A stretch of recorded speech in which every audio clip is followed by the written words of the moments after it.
और रुक कर रहे हैं, अखिलेश यादव वहां लोगों से बातचीत कर रहे हैं। अगर आज भी सरकार ने संख्या बताई हो तो बता दे कोई भी।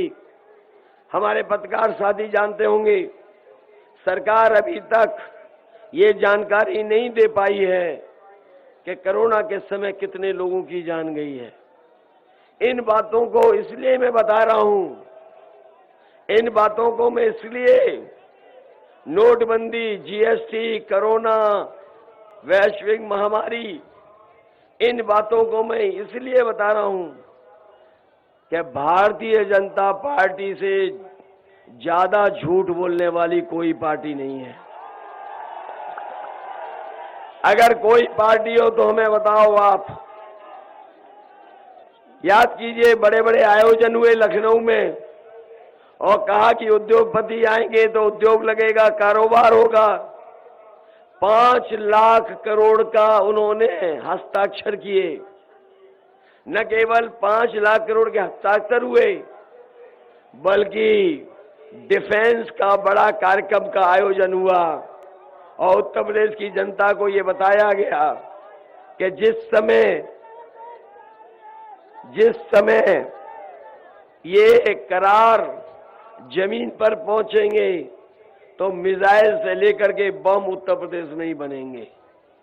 मैं इन बातों को इसलिए याद दिला रहा हूं कि आप जान लो, भारतीय जनता पार्टी से ज्यादा झूठ बोलने वाली पार्टी कोई नहीं है। और इनके नेताओं के अगर भाषण सुनोगे, जो छोटा नेता है वो छोटा झूठ बोल रहा है और जो बड़ा नेता है वो बड़ा झूठ बोल रहा है और जो सबसे बड़ा नेता है वो सबसे बड़ा झूठ बोल रहा है। बताओ, झूठ बोल रहा कि नहीं बोल रहा? और याद कीजिए, इन्होंने कहा था कि हवाई चप्पल में चलने वाला हवाई जहाज में चलेगा, हवाई चप्पल पहनने वाला हवाई जहाज में चलेगा। और जिस समय सत्ता में आ गए तो सब सरकारी हवाई जहाज भेज दिए और जहां हवाई जहाज खड़े होते थे हवाई अड्डे भेज दिए, पानी का जहाज भेज दिया, बंदरगाह भेज दिया और रेलगाड़ी भेज दी। रेलगाड़ी जहां खड़ी होती है रेलवे स्टेशन बिक रहे हैं और रेलवे की सब कीमती जमीन ये सरकार बेच रही है। बताओ, बेच रही कि नहीं बेच रही? और इसलिए बेच रही, नौजवान साथियों, वो पुरानी कहावत सुनी होगी आपने, न रहेगा बांस,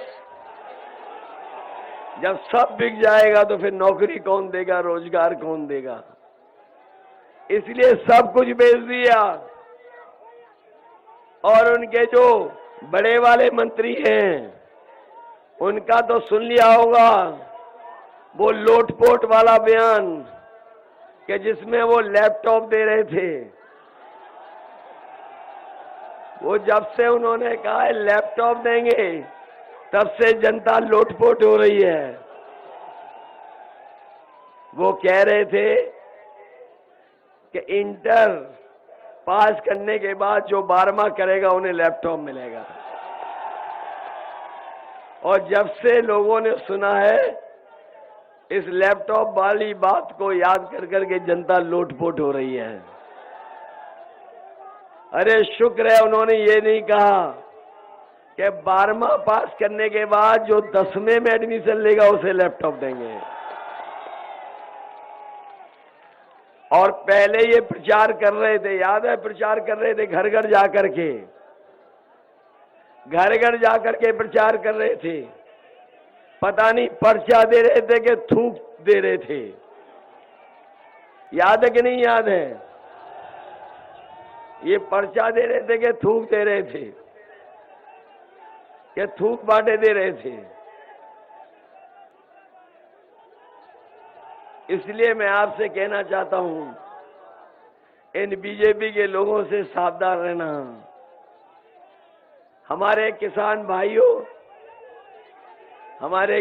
भाइयों, आपसे वादा किया गया कि इनकी सरकार बनेगी तो किसानों की आय दोगुनी हो जाएगी। आप में से बताओ किसान भाइयों, कितनों की आय दोगुनी हो गई? और ये सरकार जो दावा करती है कि समय पर गन्ने का भुगतान हो जाएगा, हमारे किसानों का कई जगह पर गन्ने का भुगतान नहीं हुआ है। जो लोग कहते थे 15 दिन के अंदर हो जाएगा, वो 15 दिन के अंदर नहीं करा पा रहे हैं। चीनी मिलों के चक्कर भी काटने पड़े, धरने भी बैठना पड़ा।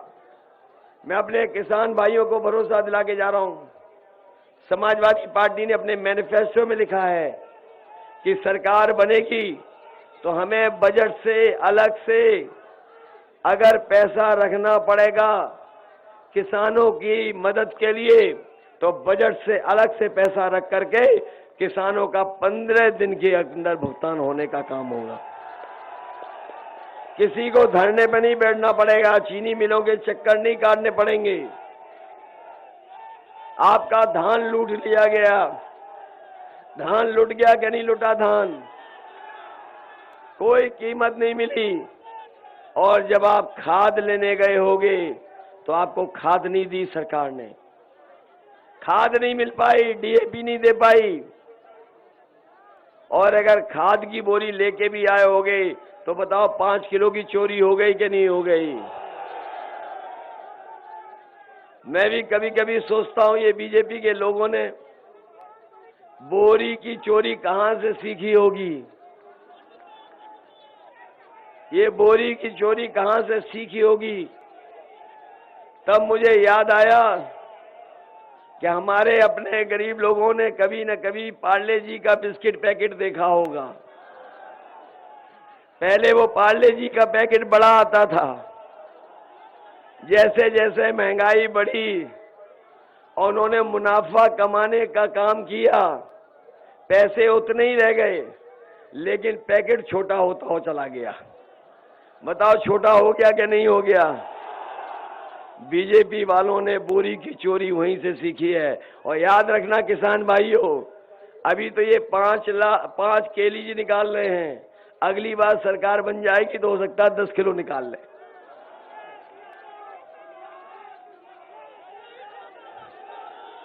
डीजल पेट्रोल महंगा हो गया कि नहीं हो गया महंगा?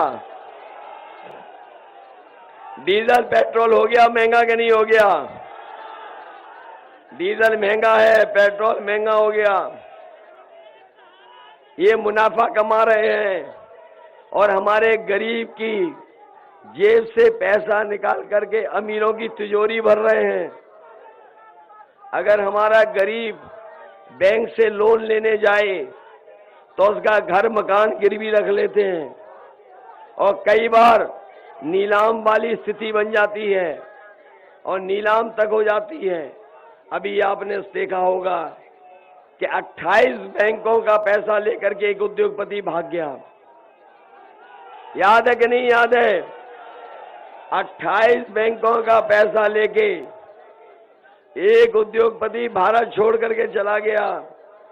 बताओ वो उद्योगपति जो भागा है वो कहां का है? बताओ ये कोई पहला उद्योगपति भागा है गुजरात का? इससे पहले भी जितने लोग भागे हैं पैसा लेकर के, सब वहीं के हैं वहीं के नहीं हैं। और हमारे बाबा मुख्यमंत्री जो हैं, ये जो बाबा मुख्यमंत्री हैं, इनकी शकल पे 12 बज गए कि नहीं बज गए? आपके जिले में तो कई बार आए हैं, कई बार आए हैं। इधर आए कि नहीं आए? कल आगे चले गए? अच्छा कल आएंगे, मुझे बता रहे हैं कल आएंगे। अभी सुना है कि जहां जा रहे हैं वहां कह रहे हैं कि हम 12 बजे सो के उठते हैं। और जब से उन्होंने कहा कि हम 12 बजे सो के उठते हैं, तब से हमने भी उनके घर की तरफ नजर रख ली है। और इधर हमारे लोग जो हैं लखनऊ में उन्होंने घर देखा होगा तो उनका घर हमारा घर एक ही दीवार है। आजकल शाम को मैं देखता हूं तो दूर धुआं उड़ता हुआ नजर आता है।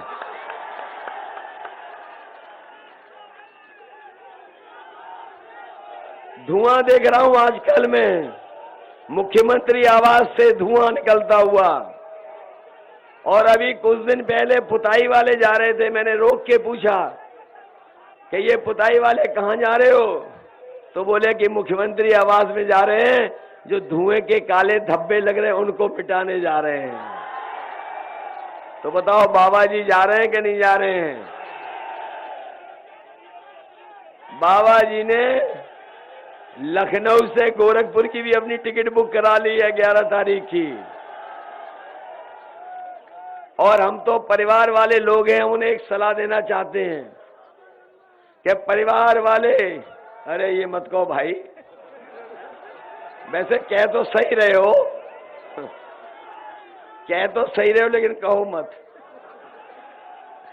इधर हम परिवार वाले लोग हैं, हम उन्हें सलाह देना चाहते हैं कि जब गोरखपुर जाएं तो याद रखो जो परिवार वाले हैं वो कभी भी घर पे खाली हाथ नहीं जाते हैं, कुछ न कुछ खाने का सामान लेके जाते हैं। इसलिए हम बाबा मुख्यमंत्री जी से कहना चाहते हैं कि जब घर जाओ तो अपने गुल्लू के लिए बिस्किट जरूर लेते जाना।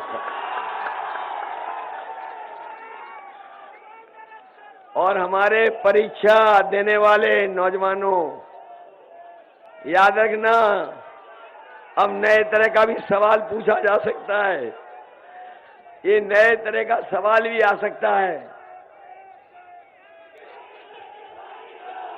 नए तरह का सवाल भी आ सकता है आपसे परीक्षा में पूछने के लिए। मैं जानता हूं बलरामपुर के बहुत सारे हिस्से में लोग बाढ़ से परेशान रहते हैं, बाढ़ से जलमग्न रहता है, समय समय पे उनका खेती का नुकसान होता है। कटान की वजह से हमारे गांव के लोगों को बहुत तकलीफ और परेशानी उठानी पड़ती है। जब बाढ़ आ जाती तो बहुत सारी बीमारियों का भी सामना करना पड़ता है। इसलिए मैं अपने बलरामपुर के लोगों को कह के जा रहा हूं कि समाजवादी सरकार बनेगी तो आपकी बाढ़ से बचाव के लिए अगर कोई ठोस योजना बना करके इस क्षेत्र के लोगों को और किसान को उनकी फसल बर्बाद ना हो जाए, खेती बर्बाद ना हो जाए, उसके लिए अगर कोई ठोस फैसला लेना पड़ेगा तो हम समाजवादी सरकार में बाढ़ से आपको बचाने के लिए मदद करेंगे। अरे बाढ़ से तो आप परेशान हो, लेकिन सांड से भी तो परेशान हो।